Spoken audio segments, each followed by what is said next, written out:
Question number 12 বলেছে দুটি pipe এ এবং বি কোনো জলাধারকে যথাক্রমে 12 মিনিট এবং 16 মিনিটে পূর্ণ করে। যদি দুটি পাইপ একসাথে খোলা হয় তবে কতক্ষণ পরে বি পাইপটিকে বন্ধ করলে জলাধারটি সম্পূর্ণভাবে 9 মিনিটে পূর্ণ হবে। তো এই কোশ্চেনটা টাইম অ্যান্ড ওয়ার্কের বা পাইপ অ্যান্ড সিস্টেন্সের, যেটা কনসেপ্ট একই, কিন্তু এখানে আমাদের একটা স্পেশাল কনসেপ্ট বা একটু কমপ্লিকেটেড আছে, সেটা তোমরা ভালো করে বোঝার চেষ্টা করো। তো এখানে আমাদেরকে বলেছে দুটি পাইপ, একটা হচ্ছে এ যেটা 12 মিনিটে ট্যাঙ্কটি পূরণ করে এবং বি পাইপ যেটা হচ্ছে 16 মিনিটে ট্যাঙ্কটি পূরণ করে। তাহলে ট্যাঙ্কের টোটাল ক্যাপাসিটি সেটা বার করার জন্য আমরা 12 এবং 16 যে এলসিএম বা লসাগু সেটা বার করব। তাহলে 12 এবং 16 দিয়ে এমন একটা সংখ্যা যেটা সেই সংখ্যাকে দুটো দিয়ে ভাগ যায়, এরকম একটা সংখ্যা হচ্ছে 48। তাহলে এখানে এর যে এফিসিয়েন্সি সেটা হয়ে যাবে 4 12 48 হয়, তাহলে এর এফিসিয়েন্সি হবে 4 এবং বি এর এফিসিয়েন্সি হবে 3 16 48, তাহলে বি এর এফিসিয়েন্সি হবে 3। এবার আমাদেরকে বলেছে একটি পাইপ 9 মিনিটে পূর্ণ হয়। 9 মিনিটে পূর্ণ হয় মানে এটার কনসেপ্টটা হচ্ছে যে আমাদের প্রথমে এ এবং বি একসাথে খোলা হয়েছিল, একসাথে খোলার পরে বি কিছুক্ষণ পরে চলে গেছে। তাহলে বি কিছুক্ষণ পরে যদি চলে যায় তাহলে কে কাজ করবে? এ কাজ করবে পুরো 9 মিনিট ধরে।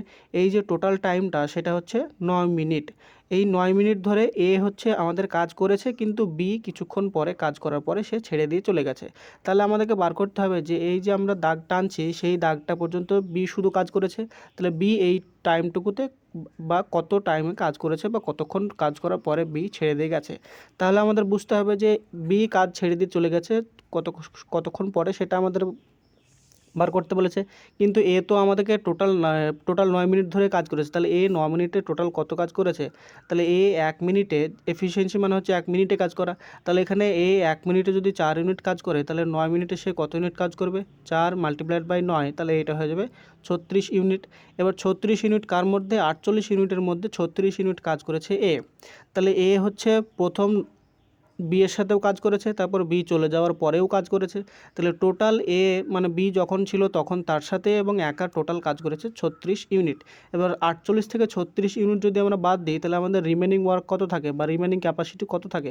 48 মাইনাস 36 ইজ ইকুয়াল টু এটা থাকে হচ্ছে 12 ইউনিট ট্যাঙ্কটি ফুল করতে বাকি থাকে। তাহলে এই যে 12 ইউনিট সেটা কে ফিল করবে? এ তো ফিল করেছে টোটাল 36 ইউনিট 9 মিনিট ধরে। তাহলে বি ফিল করার মানে বি চলে যাওয়ার আগে টোটাল ফিল করেছিল কত ইউনিট? 12 ইউনিট। তাহলে বি সেই ফিল করতে কত সেকেন্ড বা কত মিনিট সময় নিয়েছিল? তাহলে বি টোটাল ফিল করেছিল বি চলে যাওয়ার আগে 12 ইউনিট এবং বি এর এফিসিয়েন্সি হচ্ছে 3। তাহলে এইটা হচ্ছে 4 মিনিট, অর্থাৎ বি টোটাল 4 মিনিট ধরে কাজ করে বা ট্যাঙ্কি ফিল করে সে চলে গেছিলো। তাহলে এখানে আমাদের অপশান হয়ে যাবে বি 4 মিনিট কাজ করার পরে চলে গেছে, তারপরে এ আবার 5 মিনিট পরে 5 মিনিট একা কাজ করে টোটাল 9 মিনিটে ট্যাঙ্কটি পূরণ করেছে। তাহলে এখানে আমাদের অপশান নাম্বার এ হয়ে যাবে সঠিক উত্তর, যে বি টোটাল 4 মিনিট কাজ করার পরে কাজটি ছেড়ে চলে গেছে।